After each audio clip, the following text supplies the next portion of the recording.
4 years ago, I was diagnosed with end-stage liver failure. When I was younger, I drank more alcohol than water. I learned that selfishness hurt me more than anyone else ever could.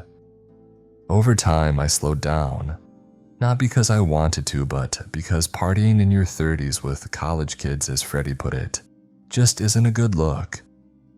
The yacht parties my dad kept throwing didn't help either. Honestly, I wish I had a gambling addiction instead. At least then there was a chance of winning something. All I got was loss of time, health, and any humanity I thought I had left. My liver was so damaged that there was no chance it could heal on its own. Apparently, my eyes were so yellow it looked like I used pee as eye drops, as Freddie joked. I was losing weight rapidly too. I was immensely relieved when I found out my dad had signed me up for Hemacare's Life Vault package when I was a toddler. All they needed was a blood sample. It's supposedly far superior to other organ printing hospitals, but also significantly more expensive. I guess second chances are only for those who can afford them. My doctor explained that while traditional transplants always carry a risk of rejection, Hemacare's printed organs supposedly have a 100% success rate. They also promise the healthiest possible version of each organ. I called in for a transplant and was scheduled immediately. When I arrived a few weeks later, the facility felt more like a luxury hotel than a hospital, aside from the ever-present sterile smell in the stagnant air. The waiting room was quiet and cozy. I waited only a few minutes before a young Asian girl entered. She had short black hair and wore high-end designer clothing. She dropped into the chair like she was visiting a friend's house. She kept rubbing her left eye, which was covered by a surgical eye patch. I kept some distance between us in case whatever she had was contagious. Eventually, a nurse approached me. "Hello, welcome to Hemacare. May I have your name?" "Adam Jones." Of course, this is an alias. Given the nature of this event, sharing my real name would be unwise. "All right, Mr. Jones, you're on the Life Vault plan. Please follow me so we can get you changed into your hospital gown." The click of her heels echoed through the empty hall with each step. With the awkward silence, I couldn't help but admire the polished dark wood floor and the walls painted a warm tan. The sterile scent only grew stronger as we walked. The nurse led me to a small changing room. I swapped my expensive rumpled suit I'd slept in for a few days for a surprisingly soft gown. The gown didn't come with slippers, leaving my bare feet to press against the cold floor. Each step felt like walking on ice. When I looked into the mirror, it was hard to recognize myself. My eyes were piss yellow, my face and stomach thin. My hair that I'd kept clean and short was greasy and disheveled. I hardly had the energy to get out of bed most days, forget showering and shaving. I was hopeful that this surgery would give me the motivation I needed to get my life back. "Would you like us to have this cleaned for you?" She held it out with both hands as if the suit was radioactive. "Sure," I said. I couldn't blame her. It was filthy and I'd been too exhausted to change. "Of course. Please follow me to your room." She sealed the suit in a clear garment bag and led the way. Halfway down the hall, we were stopped at an intersection by two male nurses pulling a cart carrying a large red container about the size of a coffin. The shorter of the two men paused for a moment to look at his clipboard. As he scanned the page, a soft thud came from the container. He looked fearfully at the other nurse, who swiftly grabbed the handle of the cart and pulled it down the hallway, walking as fast as he could without running. The shorter nurse scrambled to follow him, throwing a nervous glance at me. I gazed down the hall that they had come from and noticed a door labeled "Spare Room." It was the only one with a badge scanner. I could see a red light glowing from under the door. Curiosity tugged at me. "What's in there?" I asked. The nurse looked briefly toward the door, clearly shaken by what just transpired.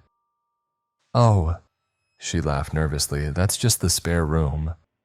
We store emergency equipment and replacement supplies there. Now please follow me, we've almost reached your room." As we walked, I couldn't stop thinking about that room. I glanced back. The red light was gone, but my interest wasn't. When we reached my room, I noticed it had the same ID scanner as the spare room door from earlier. The nurse swiped the card hanging from her neck, and the door clicked open. When I entered the room, I was genuinely surprised. I've stayed in hotel rooms far less luxurious than this. The bed was all white, the room dimly lit and stylishly modern. Gray leather couches, a dark marble coffee table, a door to my own restroom, a huge flat-screen TV, and even a sleek mini fridge humming quietly in the corner. This is where you'll stay while you're being treated. The duration depends on how your body responds. You're free to leave the building, but we strongly recommend you don't, especially before and after the surgery. Please make yourself at home. I'll go call your surgeon. Naturally, I checked the fridge first. It was stocked with soft foods, applesauce, pudding, protein shakes, and an assortment of jelly. I took a cherry jelly cup and a plastic spoon, sat on the couch, and took my first bite of real food in days. You know you're at rock bottom when jelly is the most nutritious thing you've eaten in a week. The translucent jelly glowed an unnatural red under the warmth of the overhead light. It brought back the memory of the light seeping from beneath the spare room door. I decided to go take a look around the hospital, but when I made my way over to the door and turned the handle, it didn't budge. It was locked. A short while later, a man in a white coat knocked and entered, leaving the door open. "Good evening, Mr. Jones. I'm Dr. Matthew Ross, and I'll be performing your surgery. But first, I need to explain your situation. Your body shows clear signs of decompensated cirrhosis, but luckily there's still plenty of time to prepare. Your new liver will be ready soon. Until then, please do not eat anything for the next 8 hours to avoid complications. Your surgery is scheduled for 10 p.m. Also, please don't leave the room. We'll need to be able to reach you in case of an emergency. Do you have any questions?" "Yes, why is my door locked?" Dr. Ross pulled a key card from his coat pocket. "This is my access card. It gives staff access to any door within their clearance level. We keep certain doors locked to prevent patients from wandering while undergoing treatment. Surgery can be stressful, and sometimes patients get disoriented and start walking around. Our building is huge, full of winding halls and identical rooms. If someone has a medical emergency and they're not in the right room, we might not be able to reach them in time. Of course, you're free to use the restroom that is attached to your room, and you can leave the facility at any time. Just let us know so someone can escort you safely. Any other questions?" "Yeah, that makes sense. Actually, I do have another one. Where exactly does the liver come from? And why is it supposed to be better than the organs from other hospitals?" I didn't actually care for the answers, I just needed a distraction. The liver is actually grown from your own blood. When you were a child, your parents enrolled you in our plan. Unlike most hospitals that freeze blood and grow organs only when needed in a womb-like environment, we grow all vital organs immediately after receiving the sample. Maintaining them is extremely expensive, but there are benefits. Your body accepts the organ as if it's always been there. What do you mean by accepting?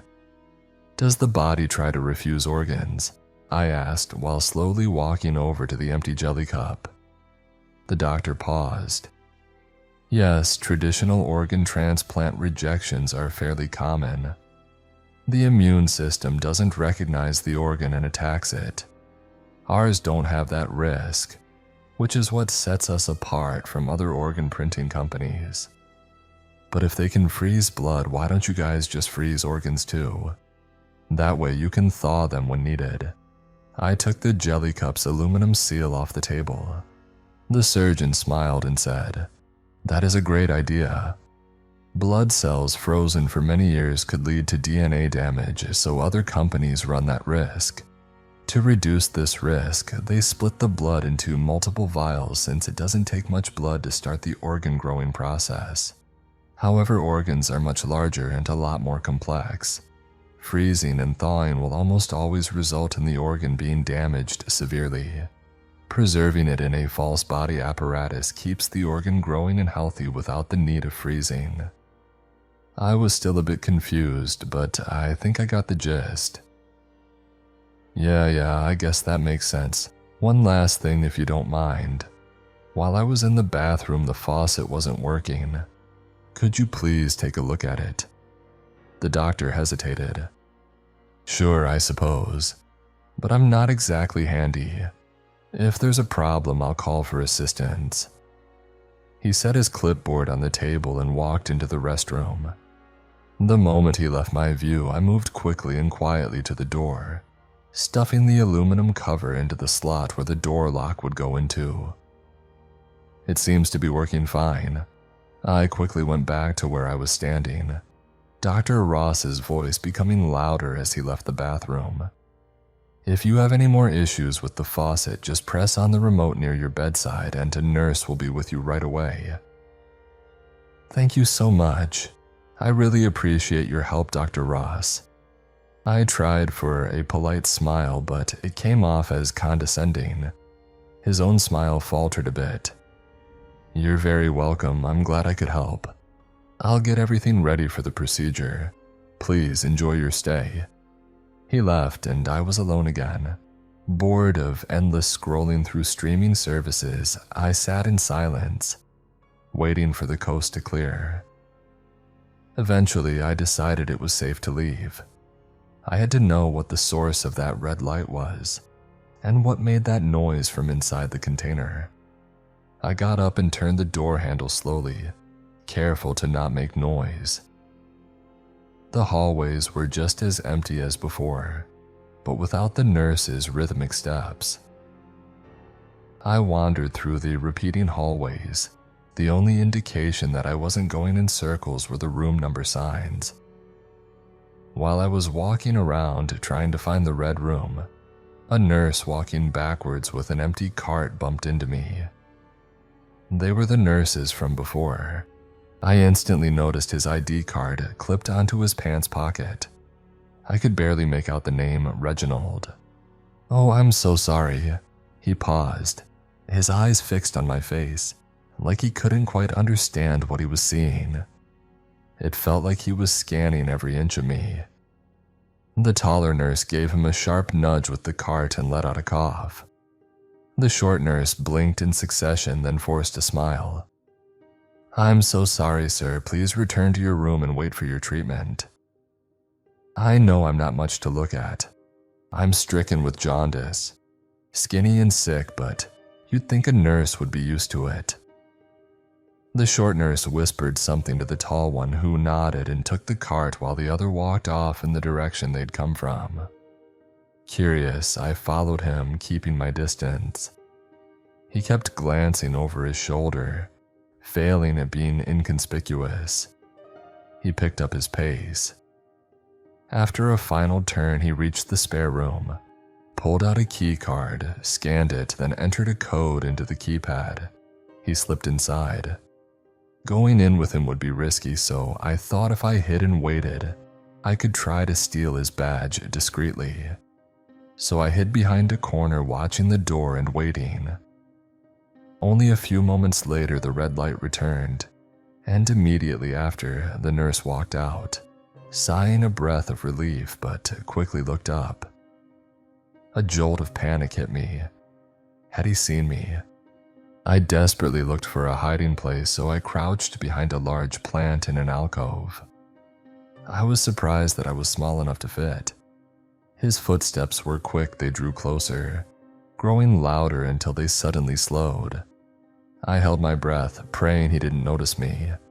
His footsteps stopped entirely, but after a few moments he muttered, Get it together, man." Then his footsteps continued, completely unaware that I was there. I knew that if I was found that they'd tighten up security. Then I'd have no chance of knowing what was in that room.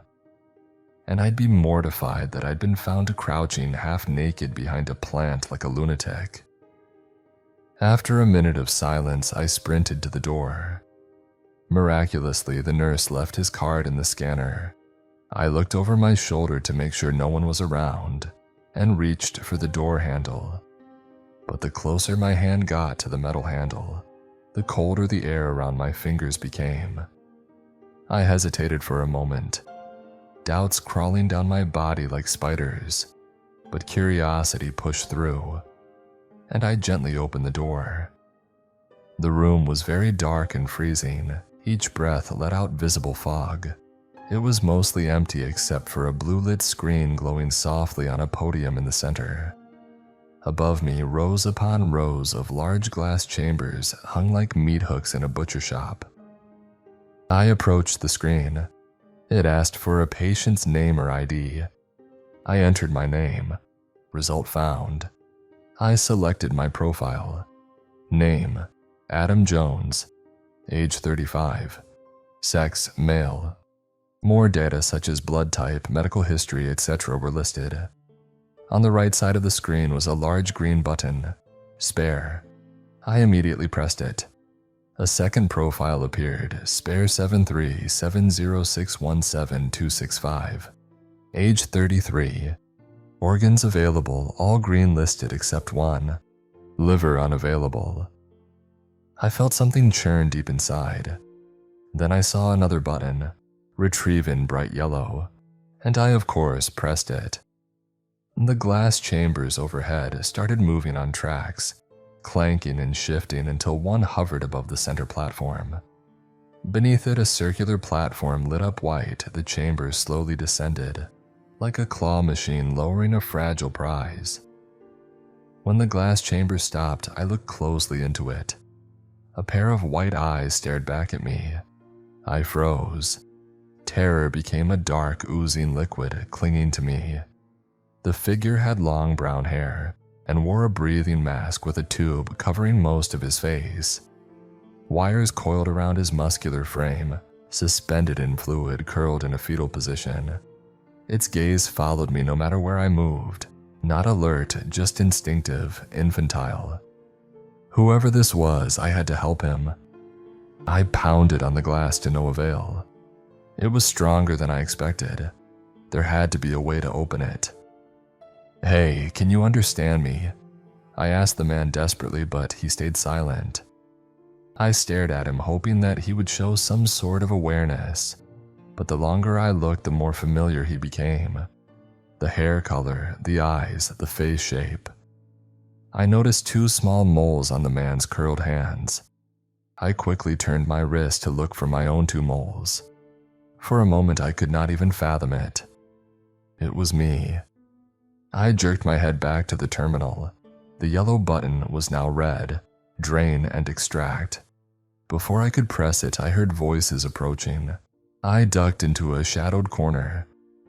The 2 nurses stormed in, wheeling in the cart along with them with the large red container from before. "You idiot! How do you forget to pull your ID from the scanner?" the tall one hissed. I know, but it was that guy's fault. He got into my head. When I left the room, I swear I thought I saw him again at the end of the hallway, so I quickly ran to catch him, but no one was there. The 2 froze when their eyes locked onto the tank. "You forgot to put back the spare." I did, I swear. There must have been a glitch or something. I couldn't tell if he was stuttering from the cold or from anxiety. The tall nurse crossed his arms and took a deep breath. "You forgot your keycard and blamed it on a hallucination. Then you didn't return the spare and you expect me to believe there was a glitch," he finished, nearly shouting. "Yes, I know how this looks, but please don't tell Carla. She'll kill me, I swear this won't happen again," he said pleadingly. The tall one's anger dissipated, melting into sympathy. "Fine. The system automatically tells her when spares are retrieved, but not by whom. I'll say I retrieved the spare 3 times, I'll make up a dumb reason. But you tell her about bumping into the patient and the key card. The short nurse nodded rapidly, eyes full of tears. The tall man pressed a button, returning the man in the chamber to its place. The tall man sighed. "All right, which one is next?" he said, his breath turning to fog in the freezing room. The shorter nurse wiped his eyes with the back of his hand and pulled out a clipboard from the cart. The short nurse cleared his throat. "Tammy Warren, ID number is 6579650D0A. Female, 24 severe eye damage." "Another one?" "There have been so many eye replacements recently. Is there disease or something to worry about?" The tall man spoke as he typed on the screen. "It looks like one eye is already unavailable. Is the patient sick?" The capsules moved again. "No, I looked into it. Almost 90% of the eyes we remove from patients have the same strange residue on them. It's caused by this new hallucinogenic on the market, eye candy. Apparently, because new organs are more accessible than ever, people have started experimenting with it. It causes extremely vivid hallucinations, but almost always destroys the eyes. The worst part is, the people who get a transplant after wrecking their vision almost always relapse. But unlike necessary organs, eyes don't need to be put into the spares to acclimate." He finished speaking when a new capsule lowered. It contained a young Asian girl, her hair black and shiny, swirling around her like a cocoon. The taller man shook his head. "Those damn junkies, you'd think having a second chance would stop them from self-destruction.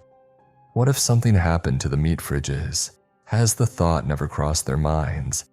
They're taking their organs for granted." He spat. After a few moments of silent scribbling on the clipboard, the taller nurse spoke again. "All right, get the cart ready. I'll drain and extract." He tapped on the screen again. This time the whole room lit up deep red, like a photographer's darkroom. My stomach dropped. "They'll see me."